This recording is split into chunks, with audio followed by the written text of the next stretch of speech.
فرما بردار اولاد قرآن میں آگے چلیں گے تو آپ کو ملے گا کہ قرۃ اعین، آدمی دعا کرتا ہے اولاد ایسی دے اے اللہ کہ جو ہمارے آنکھوں کی ٹھنڈک ہو۔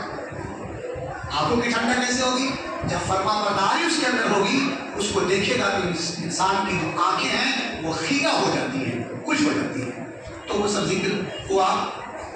اس کے بعد ہم لوگ سورہ یوسف میں داخل ہوئے ہیں۔ سورہ یوسف کے حوالے سے دو باتیں ذکر کرتا ہوں۔